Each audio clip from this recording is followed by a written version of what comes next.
mulai aja. Ya. Assalamualaikum warahmatullahi wabarakatuh.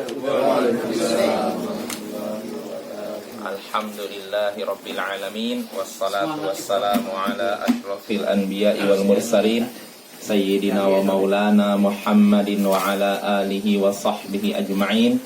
Amma ba'd.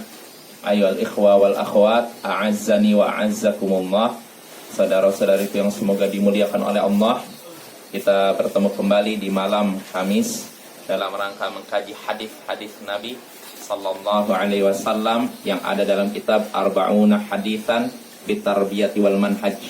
40 hadis dalam masalah pendidikan dan manhaj, karya Syekh Dr. Abdul Aziz As-Sadhan, ya, Abdul Aziz bin Muhammad bin Abdullah As-Sadhan hafizahullahu ta'ala, seorang ulama yang mengajar di Universitas Muhammad bin Saud yang ada di kota Riyadh, ibu kota Arab Saudi, ya, kerajaan Arab Saudi.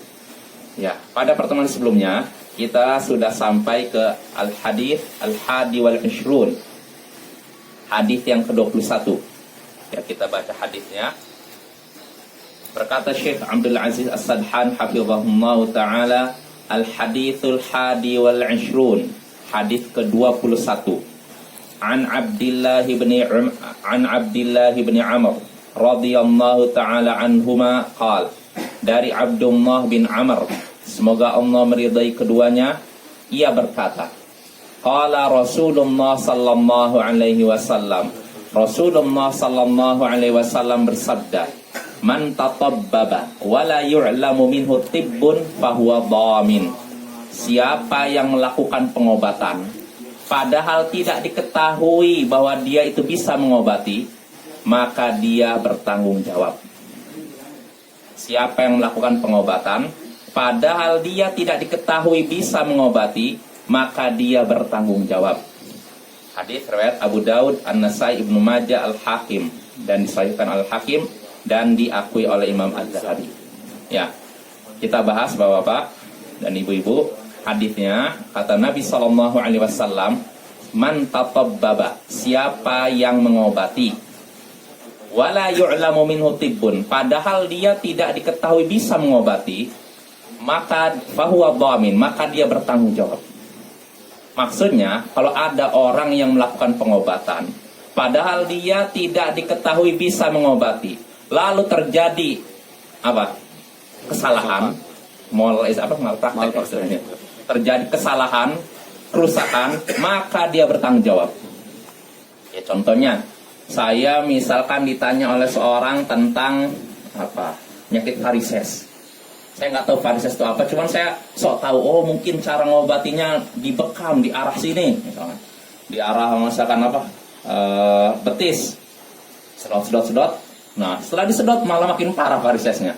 Bahkan orangnya misalkan jadi makin tidak bisa bergerak, bahkan lumpuh.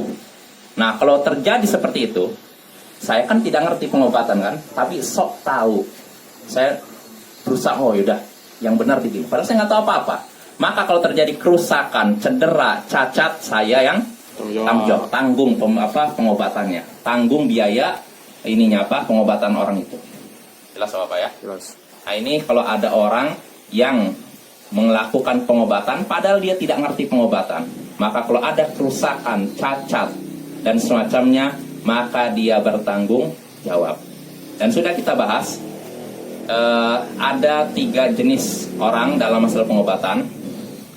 Pertama, atau 3 jenis ya pengobatan ya. Pertama, kalau misalkan ada orang, atau bisa dibilang ya 3 lah. Ya, 3 ya. Kalau ada orang yang tidak tahu pengobatan, lalu dia nekat mengobati orang, lalu terjadi kerusakan, maka orang itu apa? Tanggung jawab, ya kan? Dia bertanggung jawab atas biaya orang ini. Kalau dia nanti cacat, berarti harus ganti rugi anggota tubuh yang rusak. Itu yang pertama. Yang kedua, kalau ada orang yang ahli pengobatan, dia memang seorang dokter atau tabib dan semacamnya, dia melakukan pengobatan lalu salah dalam memberikan diagnosa, resep dan semacamnya, lalu terjadi kerusakan, cacat orang diobati, maka dokter ini juga orang yang ahli pengobatan ini juga dia harus tanggung jawab. Ya, misalkan dia ketika contohnya saya pernah dengar pernah terjadi ya di Mentawai sini katanya. Pernah ada seseorang ini melahirkan, kalau nggak salah di satu pulau lah, melahirkan terus ada yang terpotong bagian apanya itu, perempuan. Jadi kan namanya lahir kan biasanya ada tali pusar itu kan. Entah gimana ceritanya di sesar atau gimana dia itu motong apanya, bagian organ ini ya pentingnya, entah ginjal atau apa gitu. Nah yang seperti ini si dokter bertanggung jawab. Walaupun dia terkenal ahli, tapi dia salah. Jelas Bapak ya? Karena dia melakukan tindakan yang salah. Ini jenis kedua. Yang ketiga, kalau seorang melakukan pengobatan dan dia memang ahli pengobatan, dia tidak melakukan tindakan yang salah, tapi akibat tindakan tersebut mengalami misalkan pendarahan. Maka dalam hal ini dia tidak bersalah, tidak bertanggung jawab atas yang terjadi setelahnya. Ya contohnya seperti misalkan seorang yang menangani sesar, seorang dokter, dia ngerti tentang berpengalaman masalah kelahiran anak. Nah, ketika sudah disesar, udah dibelah, dia udah sesuai dengan prosedurnya. Ternyata setelah dijahit, orang ini beda dengan yang lain. Kalau yang lain biasanya normal, kalau ini tiba-tiba keluar darah terus. Maka dalam hal ini si dokter tidak bertanggung jawab karena dia melakukan sesuatu pertama dengan ilmu dan sesuai dengan prosedur.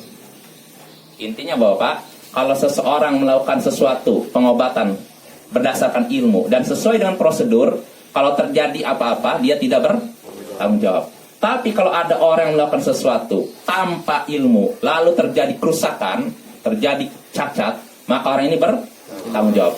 Begitu juga kalau seorang melakukan sesuatu berdasarkan ilmu, dia ahli, tapi tidak sesuai dengan prosedur, maka orang ini juga tanggung jawab kalau terjadi kerusakan. Kalau terjadi kayak gini sebenarnya Kak. Contoh seseorang mau anggap dulu keguguran lah kan, ada apa, terus kemudian dirawat di suatu puskesmas misalnya kan, atau ada tindakan dokter, seharusnya pasien ini harus dirujuk ke tapi dia malah mungkin bisa diatasi di sini katanya, dia tahan dulu kan 1 hari atau 2 hari kan. Nanti setelah itu baru pasien itu dirujuk. Akhirnya karena keterlambatan penanganan mengakibatkan kematian. Gimana? Siapa ya kira-kira bertanggung jawab kayak gitu, Dak? Si dokter ini termasuk orang yang berpengalaman tidak dalam masalah kelahiran. Pengalaman. Dan ketika dia mendiagnosa atau memeriksa si bayi ini, dia kan berarti kan berdasarkan pengalaman dia kan? Ya nggak dapat sanksi apapun dia. Tapi kalau memang dia nggak berpengalaman, dia nekat melakukan itu, ini tahan sehingga akhirnya si ibu ini meninggal, dia tanggung jawab. Walaupun tidak dikisos Bapak ya. Jadi kalau dalam kasus ini, kalau ada orang misalkan asal-asalan ngobati seorang tanpa ilmu atau diagnosanya salah lalu meninggal, dia nggak ada kisos. Artinya nggak dibunuh, cuman dia harus tanggung jawab apa? Dari sisi bayar kayak semacam denda diat dan semacamnya. Adapun kisos enggak. Kecuali kalau orang bunuh langsung, nah ini kisos. Tapi kalau ini kan dia orang yang istilahnya sok tahu istilahnya kan. Dia nggak punya ilmu tapi nekat ngobati lalu meninggal. Maka orang seperti ini dosa. Nah dia tidak dikisos, tidak dibunuh, tapi dia wajib ganti rugi. Bayar diat dan semacamnya. Jelas Bapak ya. Begitu juga kalau kasusnya dokter tadi, kalau misalkan dia punya ilmu, tapi tidak sesuai dengan prosedur, maka ini pun dia harus mengganti rugi, bertanggung jawab atas kerugian yang terjadi. Bisa termasuk itu cerita, termasuk yang itu, Dak. Yang mana? Ya mungkin kelalaian dalam menangani. Kalau memang itu bisa dibilang dianggap kelalaian, misalkan memang menurut standar ini ilmu kedokteran ini udah harusnya dirujuk kok malah ditahan, berarti dia tanggung jawab. Tapi kalau sesuai dengan standar kedokteran ini masih biasa nih. Berdasarkan apa mungkin dari ilmu kedokteran atau mungkin ada standarnya bisa jadikan kedokteran. Oh ini masih bisa ditahan. Lalu ternyata lain daripada yang biasa ini, ternyata udah meninggal. Kalau yang lainnya biasa normal, maka dalam hal ini si dokter tidak bersalah. Jelas Bapak ya. Intinya yang bertanggung jawab itu kalau ada kerusakan pada pasien, kalau tanpa ilmu dan tidak sesuai dengan prosedur. Nah ini tanggung jawab dia. Tapi kalau seorang udah berdasarkan ilmu, dia udah seorang dokter, bukan istilahnya setengah dokter. Dia memang ahli pengobatan, belajarnya ilmu kedokteran. Dan dia juga udah sesuai prosedur dengan ilmu yang dia pelajari ini memang seperti ini. Namun ternyata ini kasusnya pasiennya beda dengan yang lain. Maka dalam hal ini si dokter tidak menanggung apa-apa. Jelas ya? Nah ini tentang hadis ke-21. Jadi hadisnya bunyinya, siapa yang melakukan pengobatan padahal tidak diketahui dari dirinya dia bisa mengobati, maka dia bertanggung jawab. Ya, bertanggung jawab atas apa? Kerusakan, cacat, atau apa bahaya yang menimpa pasien akibat perbuatannya. Nah itu hadis tersebut. Nah sekarang langsung saja kita bahas faidah-faidah dari hadis ini. Ini faidahnya paling penting nih, atau sangat penting faidahnya. Fihi, dalam hadis ini kata Syekh, dzammu manidda'a ma laysa fi. Tercelaknya orang atau celaan terhadap orang yang mengaku sesuatu yang tidak ada pada dirinya. Celaan bagi seseorang, bagi orang yang mengaku sesuatu yang tidak ada pada dirinya. Contohnya dalam hadis ini, mengaku apa? Mengaku bisa mengobati. Nah orang ini celak, dia mengaku sesuatu yang tidak dia miliki, yang tidak ada pada dirinya. Dia mengaku bisa mengobati padahal tidak. Nah orang seperti ini tercela. Tercela dalam Islam, ya. Jelas Bapak ya? Ya. Lalu berikutnya, wafihi, dalam hadis ini juga terdapat kandungan syarafu mihnati tibbil abdan. Dalam hadis ini terdapat kandungan kemuliaan atau mulianya profesi mengobati badan atau ilmu kedokteran. Nah, ini mulia, ilmu kedokteran sangat dibutuhkan. Ya. Qala al-Imam Syafi'i, Syekh menyebutkan perkataan Imam Asy-Syafi'i rahimahullahu taala, semoga Allah merahmatinya. Wa innamal ilmu ilman. Sesungguhnya ilmu itu cuma dua, kata Imam Syafi'i. Ilmu itu pada hakikatnya, maksudnya ilmu yang bermanfaat itu cuma dua, kata Imam Syafi'i. Ilmu din wa ilmu dunya, yaitu ilmu agama dan ilmu dunia. Fal ilmu alladhi huwa lid-din huwa al-fiqh. Ilmu agama di sini maksudnya fikih. Ilmu fikih kata Imam Syafi'i. Itu ilmu yang bermanfaat. Wal ilmu alladhi huwa lid-dunya huwa tib. Sedangkan ilmu dunia yang bermanfaat untuk di dunia yaitu ilmu kedokteran. Nah, ini Bapak ya, jadi ilmu kedokteran itu ilmu yang mulia, maka dibutuhkan. Saya yakin dimanapun kita berada butuh yang namanya dokter, baik dokter hati maupun dokter badan. Dokter hati ya siapa? Ya ustaz atau siapa, buyalah, ulama, kiai dan semacamnya. Sedangkan dokter badan ya dokter, atau mungkin tabib istilahnya kalau di beberapa tempat. Nah itu. Waqala aidan, dan Imam Asy-Syafi'i juga berkata, la taskunanna baladan la yakunanna fihi alimun yunbi'uka an dinik wala tabibun yunbi'uka an amri badanik. Nah, kata Imam Asy-Syafi'i, jangan kamu tinggal di suatu tempat yang di dalamnya tidak ada orang alim. Orang alim artinya ulama, maksudnya orang berilmu agama. Jangan kamu tinggal di suatu tempat yang di dalamnya tidak ada orang alim yang mengabarkan kepadamu tentang agamamu. Dan juga tidak ada di situ seorang dokter yang mengabarkan kepadamu tentang perkara badanmu. Jadi kata Imam Syafi'i, jangan sampai kamu tinggal di suatu tempat, di situ nggak ada ulama yang mengabarkan kepadamu tentang agamamu. Apa saja yang kamu perlukan dalam masalah agamamu. Dan juga jangan tinggal setempat di mana di situ tidak ada dokter yang mengabarkan kepadamu tentang perkara badanmu. Ya, karena kedua-duanya dibutuhkan oleh kita selama kita masih hidup. Ya tidak?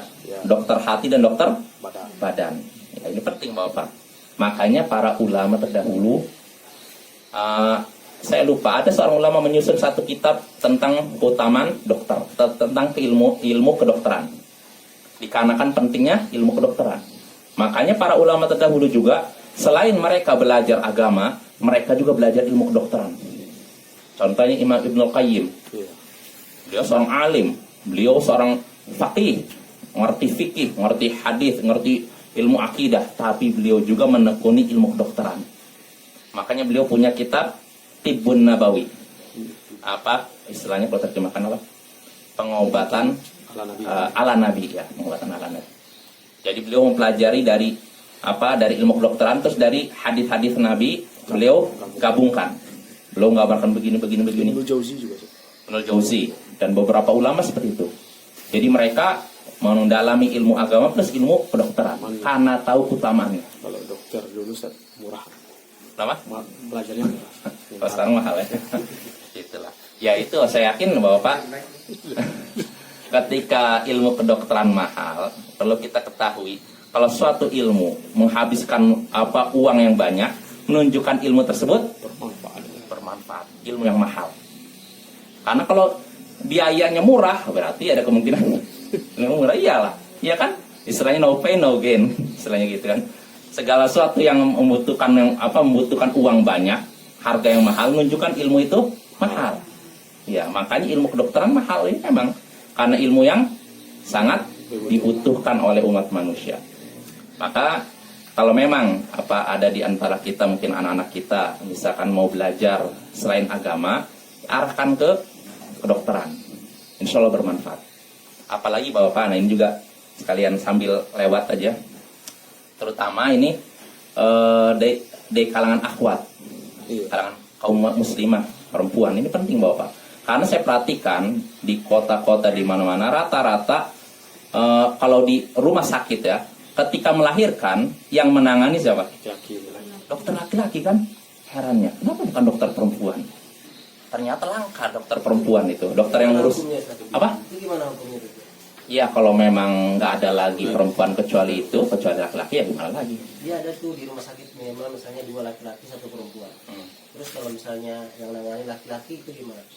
Ya kalau memang nggak bisa perempuan dan itu ini yang wanita ingin melahirkan udah merasa sakit ya gimana lagi? Darurat itu. Makanya inilah kita membutuhkan itu dokter perempuan. Ini dibutuhkan Bapak ya. Tapi ada laki-laki ahli kandungannya. spesialis ahli kandungan. Mana? Iya. Ya itulah. Dokter Hanif. Ya itulah makanya. Ya sebenarnya nggak masalah. Ya kalau memang nggak ada lagi perempuan yang mau belajar dan mesti laki-laki terjun ya gimana lagi? Ya pada nanti nggak ada yang belajar sama sekali, orang melahirkan. Tapi kan namanya cocok tuh Pak. Dokter Hanif kan, dokter yang lurus lah.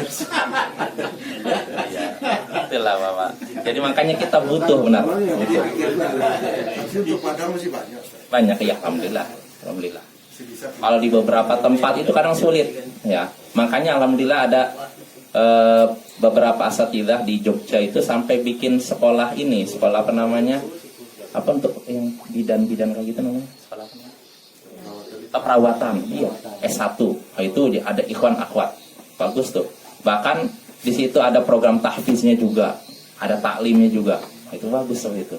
Jadi sekalian belajar ilmu kedokteran, dapat ilmu agama. Nah, itu mantap tuh. Iya, jadi kita butuh seperti itu, Bapak ya. Jadi butuh yang namanya perawat perempuan, dokter perempuan. Jadi kalau nanti ada yang melahirkan, yang ngurusnya perempuan, jangan laki-laki lagi. Ya. Risih juga memang. Kalau misalnya, Saya dengar tuh dia dibilang dokternya itu udah biasa saya lihat. iya memang begitu. Iya, iya, Apa dia keluar aja lah. iya, ya memang begitu. Memang dokter harus siap. Iya, betul. Ya. Sekarang kan berkembang nih. Ada Arab Saudi oleh pangeran Raja Salman ini kan sekarang kan wanita dilegalkan menjadi supir taksi. Udah itu dilegalkan Masa? pakai jilbab. Ilegal nggak pakai jilbab? Iya, itu kan Oh, masa? Boleh lah pakai jilbab. ada Di Riyadh juga. Pokoknya untuk Arab Saudi. terhak juga di Allah alam, saya nggak tahu tuh. ada berita di Kita dengar-dengar. Kadang, ya memang kadang berita itu berseliweran, cuman kita nggak tahu ini apakah valid. Resmi kayaknya Ustaz. Hah? Resmi kayaknya karena di TV nasional keluar kan. TV nasional Saudi gitu. Enggak, bukan TV nasional kita maksudnya. Oh ya, semoga alam, saya nggak tahu. Sampai saya belum dapat ini kepastian apa betul atau enggak. Valid atau enggak. Kalau maksudnya ini pemerintah Saudi sudah mengizinkan wanita untuk nyupir ya, Iya. betul. Tuh, memang ada keputusan resminya. Adapun kalau sampai buka jilbab, terus jadi supir taksi. Wow. Apa yang menjaga Hiburan Ya, malam juga saya di surat tadi, tapi dilegalkan hiburan malam ini juga. Ya, itu perlu dicek lagi. Kita perlu cek lagi. Kalau maksudnya gini, apa seorang misalkan hiburan malam atau maaf prostitusi tersembunyi, ya mungkin di mana-mana biasanya kayak gitu ada. Mau di tanah suci pun, ya kadang orang kan namanya pelaku kejahatan ada di mana-mana kan. Ya walaupun di tanah suci. Nah, tapi kalau maksudnya itu keputusan resmi dari pemerintah Arab Saudi, wah, saya nggak yakin. Pangeran anak Raja Salman itu. Ya. Kabar-kabarnya dia kan Pangeran pernah Muhammad. jadi promo dan kalau jadi bintang apa itu. Ya. Kalau masih gini, kerajaan Arab Saudi sekarang lagi punya program kan 2030 kan mereka udah lepas dari pengaruh minyak, artinya mandiri kan. Makanya mereka berusaha untuk mengembangkan sektor wisata, pariwisata. Itu betul. Makanya sekarang udah Apa ada video kan? Ya, Apa betul. daerah apa itu? iya. Dubai. Dubai itu. Ah. Itu kan Ya, itu memang Dubai. Iya. dunia. Iya. Allah alam. Ya mudah-mudahan Allah jagalah jangan sampai muncul kayak gitu ya. Duh, kalau orang Arabnya udah gitu dan ada kiamat ya gitu. Iyalah. itu patokannya Arab, Sat. Iya, makanya kenapa Bapak dalam hadis ketika Nabi SAW sedang tidur tiba-tiba beliau bangun. Beliau merasa ketakutan, lalu berkata, "Wailul lil Arab min syarrin qad iqtarab."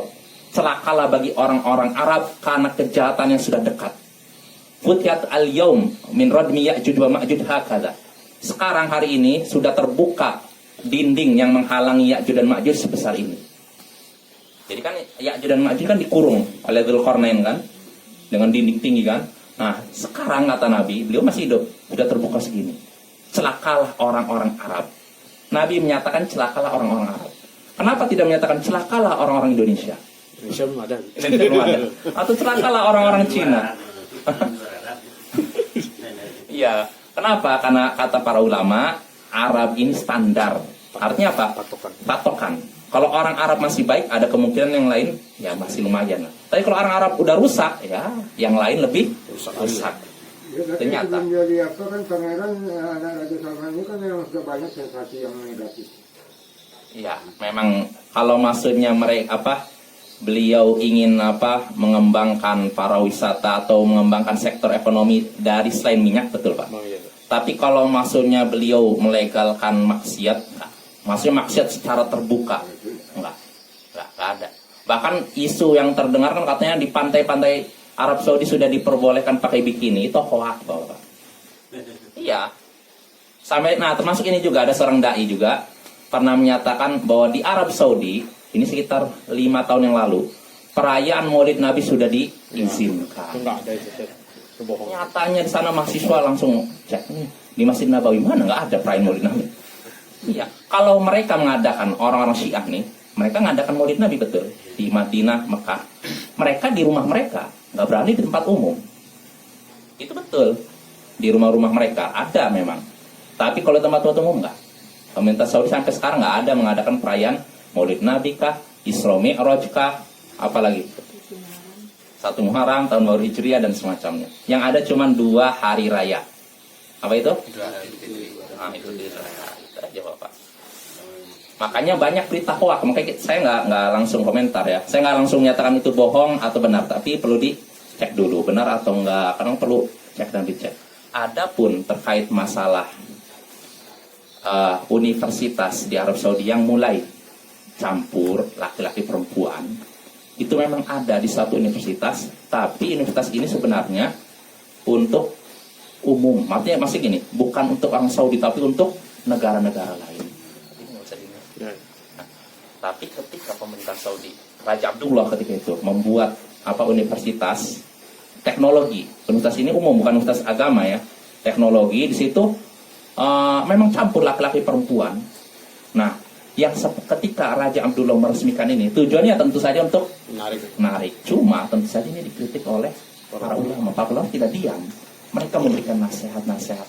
Cuma kan keputusan akhir di tangan siapa? Raja. Jadi nggak bisa apa-apa. Para ulama cuma bisa ngasih nasihat arahan. Keputusan terakhir Raja. Itu ada namanya Malik Jami'ah Malik gitu saya lupa. Universitas itu saya lupa. Itu di Riyadh kalau nggak salah.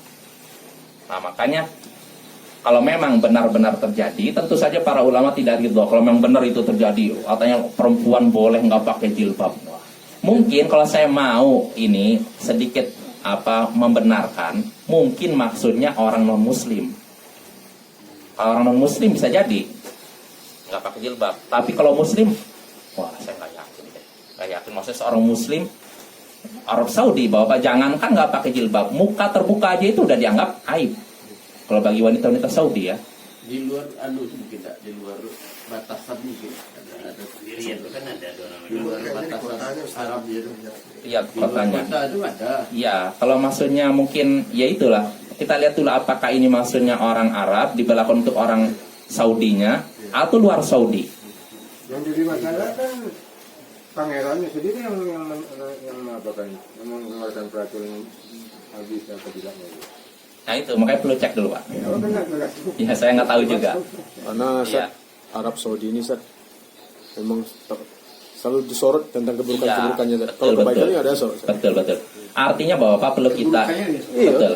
Perlu kita ini juga kita ketahui negara Arab Saudi ini ditekan di mana-mana. Oh, ditekan oleh Amerika juga. Terutama setelah kejadian WTC. Karena pelaku WTC katanya orang-orang Saudi. Tentu saja pemerintah Saudi nggak rela kan? Orang warganya melakukan pemboman itu kan. Nah yang jadi masalah setelah kejadian WTC ini kan ditekan terus pemerintah Saudi. Yang ngomong begini bukan Ustadz di Indonesia, Menteri Islam Arab Saudi. Sebelum ini Syekh Saleh Al-Syekh. Beliau bercerita setelah setelah terjadinya kejadian WTC, kerajaan Arab Saudi tekan sana sini. Nah makanya disitulah beliau bagaimana ketika berbicara depan publik, media massa, terutama ketika di luar negeri gitu. Nah, beliau berusaha bagaimana memberikan penjelasan yang pas tanpa membuat sama orang negara lain. Gimana caranya? Itu gimana? Ini perlu kita pikirkan gimana itu. Nah, jadi Saudi itu tekan. Contohnya masalah ini, yaitu tadi masalah apa? Masalah pendidikan. Selama ini di Saudi dari sejak SD sudah dipisah laki-laki perempuan. Nah, Amerika, negara-negara terutama Barat berusaha menekan Saudi supaya ikhtilat, campur baur laki-laki dan perempuan. Mereka ditekan-tekan sampai akhirnya mungkin mereka berhasil dengan munculnya tadi universitas itu yang campur baur. Karena alasan teknologi biasanya. Iya, dengan alasan teknologi. Di orang sebelah itu. Iya, jadi memang tekan terus. Jadi selama pokoknya pemerintah Arab Saudi menerapkan syarat Islam, orang-orang kafir nggak suka, berusaha supaya digerogoti sedikit demi sedikit. Itu Allah alam ya. Masih banyak lagi sebenarnya masih banyak, tapi tentu saja kalau dibandingkan dengan kebaikannya masih banyak kebaikannya ya. Itu kan sisi negatif. Cuma anehnya Bapak, orang yang memburuk-burukan Saudi terutama masalah ini, masalah apa? Katanya di sana udah mulai perempuan udah mulai nyetir, terus apalagi diskotik atau hiburan malam. Tapi orang yang ngomong ini mengagungkan negara Turki. Padahal di Turki lebih parah lagi. Bahkan Ustaz, ada yang tidak bisa Ustaz. Baca Al-Fatihah Ustaz. Apanya? Orang-orang Turki yang Islam. Oh iya, makanya artinya Biasa. kan orang yang ini mencela kerajaan Arab Saudi dan dia mengagungkan negara Turki. Tapi dia nggak nengok di Turki emang lebih baik atau lebih parah. Bahkan ada pengakuan yang asli itu yang buat vlog. Itu Islamnya Islam apa ya? Islam lah. Islam. Nah, maksudnya apa? Kalau maksudnya akidahnya di sana kebanyakan sufi. Kalau kelompok pergerakannya Ikhwanul Muslimin. Nah, yang menguasai pemerintahan Ikhwanul Muslimin. Iya. Itu kan gaya-gayanya kan gaya Eropa dulu. Oh iya. Makanya kan yang jadi masalah Bapak, Ikhwanul Muslimin kan dilarang di Arab Saudi. Menyatakan kelompok terlarang. Nah, sedangkan mereka kan memegang Turki. Nah, mereka menyerang Arab Saudi dan mengagungkan Turki. Mereka menyatakan Arab Saudi ini lihat tuh, maksiat udah muncul. Tapi nggak ngeliat di Turki bagaimana maksiat. Kan lebih banyak. Jelas Bapak ya? Ya udah, kita lanjut. Bahkan sholat Jumat itu Ustaz, tidak seperti ada suasana Jumat itu Ustaz. Di mana? Di Turki itu. Ada vlog langsung Ustaz.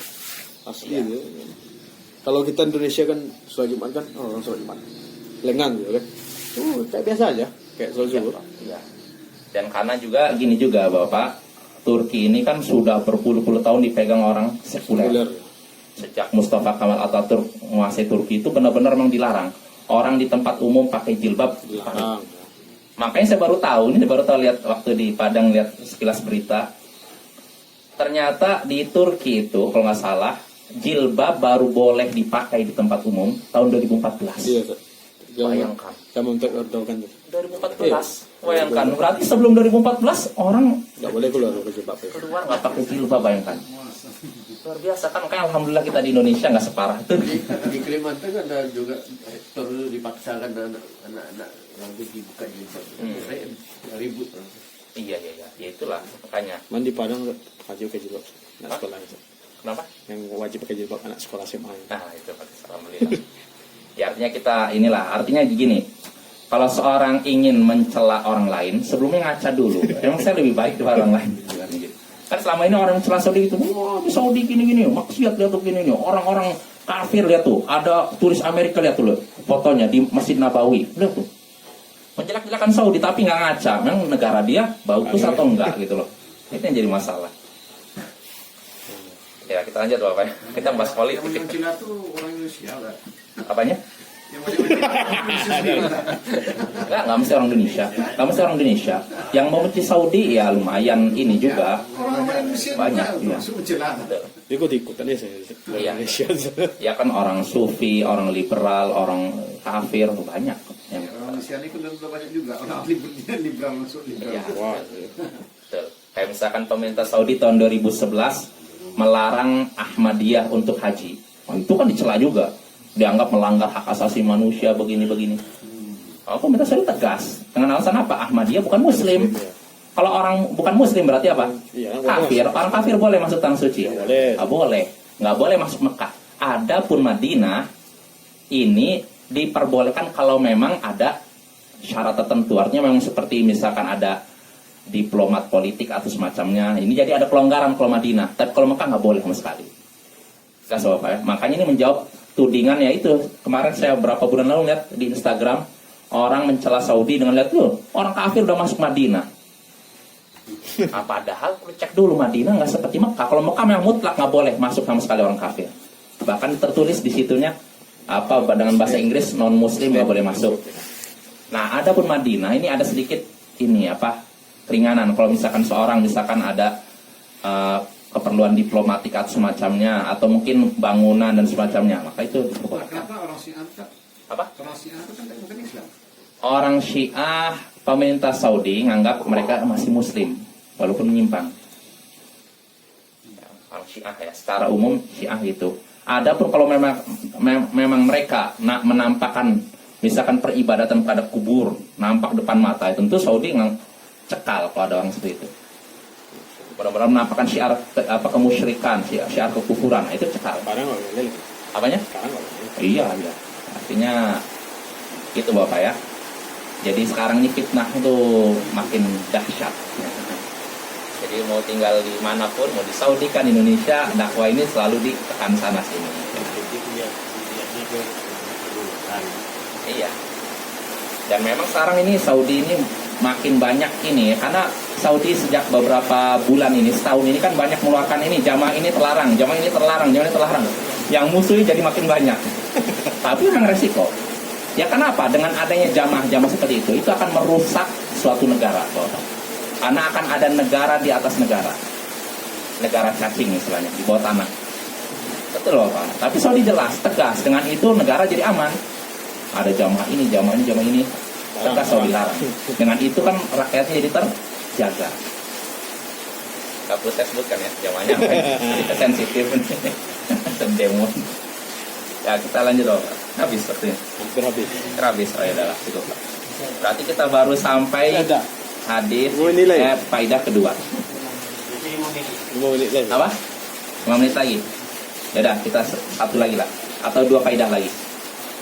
Wafihi, tadi kan hadisnya siapa yang melakukan pengobatan padahal tidak diketahui bisa mengobati, maka dia bertanggung jawab. Wafihi, yang ketiga ya. Wafihi, dalam hadis ini terdapat kandungan al-isyaratu ila anna man idda'a ma laysa fi fa huwa mufsid. Di dalam hadis ini terdapat isyarat bahwa siapa yang mengakui apa yang tidak ada pada dirinya, mengaku memiliki sesuatu yang tidak ada pada dirinya, maka dia orang yang merusak, atau ibaratnya perusak. Kalau ada orang yang mengaku sesuatu yang tidak dia miliki, maka dia adalah perusak. Contohnya dalam hadis ini, mengaku apa? Bisa ngobati, padahal tidak, maka dia perusak. Dan ini dalam segala hal Bapak. Pengobatan badan maupun pengobatan hati. Pengobatan hati apa namanya? Ilmu agama kan. Kalau ada orang ngaku berilmu padahal tidak berilmu, ini perusak. Bahkan kata para ulama ada 3 orang perusak yang harus dihindari. Pertama, nisbut tabib, setengah dokter. Ini perusak nih. Yang kedua, nisfu apa lupa lagi? Nisfu nahwi, setengah ahli nahwu, ahli bahasa. Orang yang nggak ahli bahasa, dia setengah aja. Ini merusak bahasa. Lalu ketiga, nisful alim, setengah berilmu. Ini merusak agama. Maka hati-hatilah ini. Kalau orang setengah-setengah, ini bisa merusak. Hati-hati Bapak. Ya, jadi jangan sampai kita menjadi orang setengah-setengah. Wafi, lalu berikutnya terakhir insyaallah. Faedah berikutnya, wujubud dhamani lima utlifa bid'awat ta'alum. Wajibnya bertanggung jawab atas kerusakan yang terjadi karena sok tahu, mengaku tahu. Ya contohnya dalam hadis tadi, ada orang yang sok tahu, ngaku tahu pengobatan, akhirnya ngobati, lalu terjadi kerusakan. Maka orang seperti ini wajib ganti. Ini dalam masalah pengobatan badan, begitu juga pengobatan hati. Contohnya apa? Dai-dai revolusi. Wah, jatuhkan penguasa ini, jatuhkan penguasa ini. Dengan dijatuhkan terjadilah pertumpahan darah. Nah, orang seperti tanggung jawab. Ini banyak Bapak bermunculan zaman sekarang dai-dai revolusi dan semacamnya. Jadi rakyat digerakkan untuk menjatuhkan penguasa. Nah, karena digoyang penguasa akhirnya apa? Kira-kira marah kan? Kerahkan tentara, dihabisi rakyat. Nah, setelah terjadi gitu, dairnya ini kabur, nggak berani tanggung jawab. Ini banyak seperti ini. Nah, kalau ada kejadian seperti itu, rakyat terbunuh gara-gara diadu dengan penguasa, maka si dai ini bertanggung jawab atas darah yang tertumpah. Di Suriah kah, di Mesir kah, Libya dan semacamnya. Dulu mereka semua aman. Tapi setelah ada orang yang memprovokasi ini, terjadilah pertumpahan darah rakyat di mana-mana. Sampai-sampai di Libya ini Bapak. Ada orang-orang yang menjat dulu Muammar Gaddafi. Memang kita akui Muammar Gaddafi rusak ya. Zalim ya. Bahkan dulu sebagai ulama menyatakan murtad. Yang jadi masalah, ketika itu kan kekuasaan dipegang Gaddafi. Tentara pegang oleh Gaddafi. Nah, tiba-tiba digoyang, terjadilah pertumpahan darah di mana-mana. Nah, setelah Gaddafi runtuh, meninggal, bahkan dieksekusi kan. Apakah masalah di Libya selesai? Sampai masalah Bahkan orang yang menjatuhkan Gaddafi sampai nulis di Facebook, demi Allah seandainya saya tahu kejadian apa Libya seperti ini, tentu saya tidak akan menjatuhkan Gaddafi katanya. Kenapa? Kacau. Ketika penguasa sudah jatuh, yang ada bukannya aman, yang ada malah kacauan. Keamanan jadi tidak stabil lagi. Nah, itu Bapak ya. Maka kalau ada dai-dai yang begitu, dia membuat kerusakan, maka dia bertanggung jawab. Sebagaimana orang yang ngaku dokter lalu melakukan pengobatan lalu terjadi kerusakan, dia juga harus bertanggung jawab. Ya mungkin itu Bapak. Insya Allah pada pertemuan berikutnya kita lanjut lagi hadis yang ke-21 ini ya. Subhanallah.